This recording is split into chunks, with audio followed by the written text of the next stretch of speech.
मी सगळं ते वर्तमानपत्रातून वाचतो आणि परंतु एक आहे की आता एक ठिकठिकाणी ह्या सगळ्या गोष्टी होणार आहेत. सगळ्याच ठिकाणी तिन्ही पक्षाच्या एकत्रित तिन्ही पक्षाची युती होईलच असं नाही. आता मुख्यमंत्र्यांनी सुद्धा सांगितलं की तिथले कार्यकर्ते, तिथली लोकल परिस्थिती हे सगळं पाहून लोकल लोक जे आहेत तो निर्णय घेतील. तर त्याप्रमाणे काही ठिकाणी निर्णय होतं. काही ठिकाणी असंही होऊ शकेल की राष्ट्रवादी आणि शिंदेची युती होईल आणि भाजप बाजूला राहील.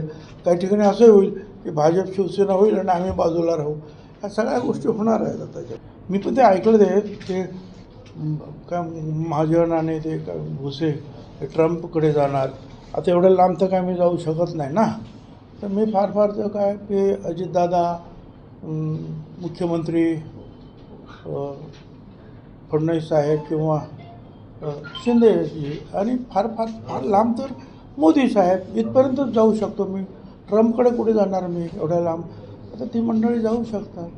मी खरं म्हणजे काही ते वाचलेलं नाही आहे, म्हणजे असं कुठे काय आहे ते, पण मी पाहणार आहे ते बाबासाहेबांच्या पुस्तकात खरोखर काय म्हटलेलं आहे आणि त्यांना काय म्हणायचं आहे ते. खरं म्हणजे हा वाक्प्रचार जो आहे ना, सुधाकरराव नाईक जेव्हा मुख्यमंत्री होते ते जरा शिकारी होते, म्हणजे खरोखरच शिकारी होते ते. त्यांना ना शिकारीचा समजा त्यांची एक हॉबी होती. ते म्हणायचे असे की टप्प्यात आल्याशिवाय शिकार करायची नाही, टप्प्यात आल्यावर शिकार करा. आता हा वाक्प्रचार काही लोक पण एक आहे की हे त्यांचं सांगली जिल्ह्यातलं जे आहे हे लोकल वादळ आहे या मंडळीचं. आता त्याच्यामध्ये काय तर आम्ही जास्त काही चर्चा करू शकत नाही. मला त्याची काही जास्ती काय तर कुणाची किती प्रॉपर्टी आणि काय आहे कोणी काय याची मला काही कल्पना नाही. ज्यांना काही कल्पना त्यांनी आता मग बघतील काय करायचं पुढे. का बरं काय लोकशाही आहे. मला काही कळत नाही. तर म्हणजे असं त्यांचं म्हणणं आहे की मंत्र्यांनी याच्यात जायचं नाही. आता मला मग एक सांगा की आता हे सगळं संपल्यानंतर सुद्धा जरांगेच्या भेटीला मग विखे पाटील मंत्री कसे काय जाऊ शकतात? त्यांना काय नाही सांगा तुम्ही मंत्री आहे तुम्ही वर शांत राहा. आम्ही सुद्धा कुणाच्या विरुद्ध बोललो नव्हतो. आम्ही सांगितलं ठीक आहे तुम्ही जर केलंच आहे ते तर आम्ही आता हायकोर्टाला चेक करू की बरोबर आहे का चूक आहे. आणि आम्हाला असं वाटतं की आमचं हे नुकसान आहे सगळ्यांचं मागासवर्गीयांचं. आणि मी कधी बोलायला लागलो त्याच्याविरुद्ध जरांगे एवढं करून मी गप्प होता बघू काय होईल ते हायकोर्टात. पण तो जरांगे माझं नाव घेऊन येवल्याचा अलिबाबा काय नाही काय काय नाही काय काय बोला म्हणून मला त्याच्याविरुद्ध बोलावं लागलं. बाकी आम्ही मराठा समाजाच्या विरुद्ध मी नाही.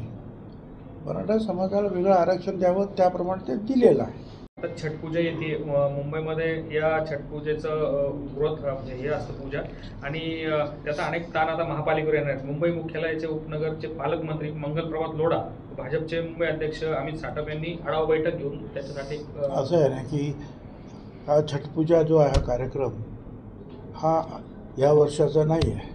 गेली अनेक वर्ष जे आहे समुद्रकिनारी जे आहे मग झुला इकडे तिकडे ही मंडळी जी आहे छटपूजेचा कार्यक्रम करत असतात.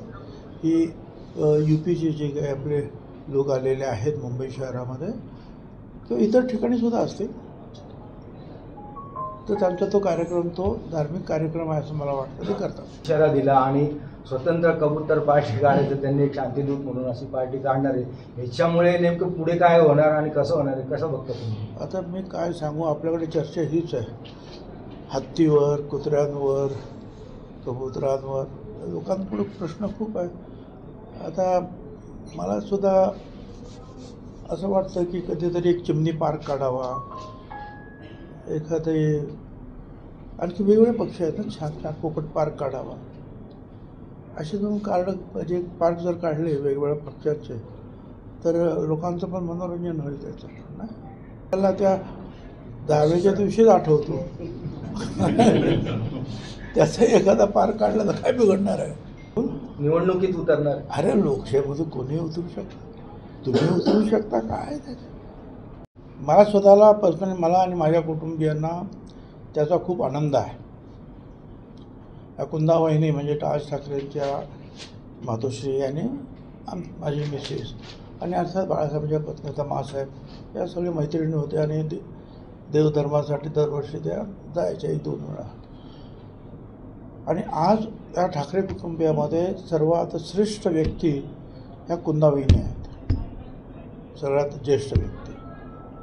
त्यामुळे ही सगळी मंडळी जर तिथे गेली आहेत तर मला मनापासून त्याचा आम्हा सगळ्यांना आनंद आहे.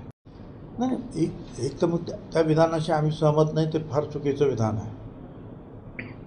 अशी विधानं करणं आणि ते काय म्हणतात ना, एखाद्याने एक चूक केली म्हणून दुसऱ्याने दुसरी चूक करायलाच पाहिजे, अशातला काही भाग नाही.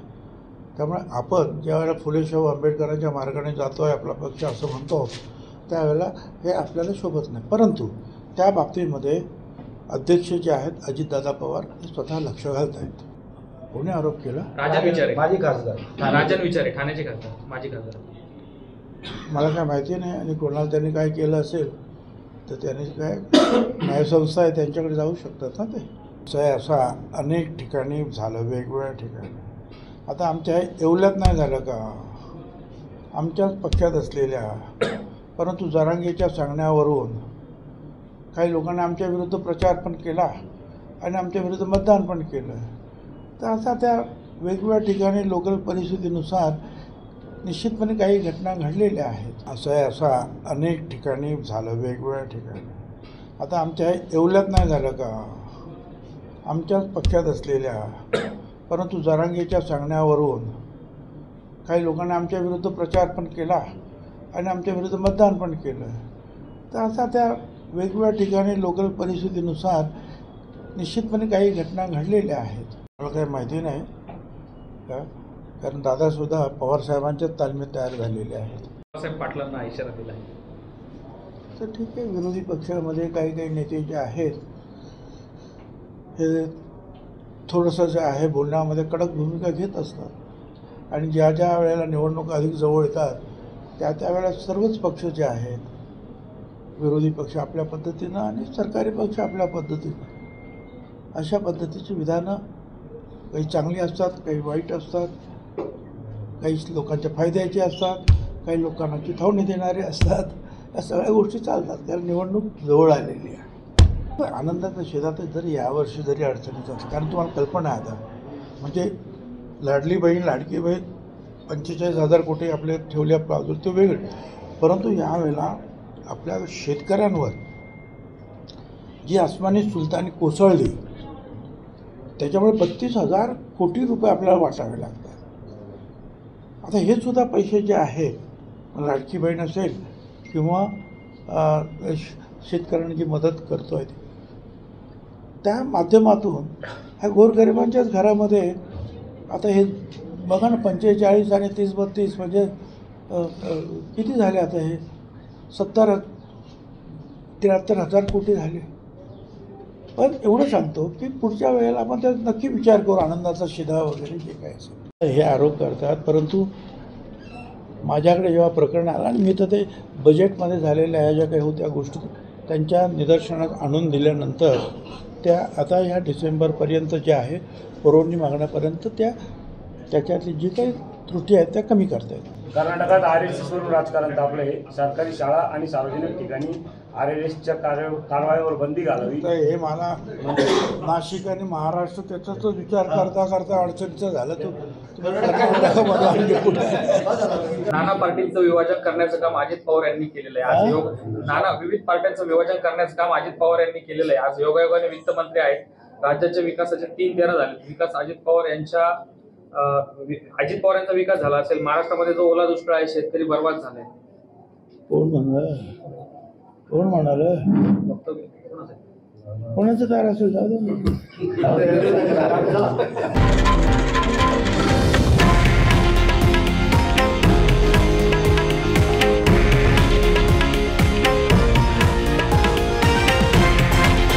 हे आहे देशातील नंबर 1 न्यूज नेटवर्क आणि आपण पाहत आहात TV9 मराठी, एकमेव.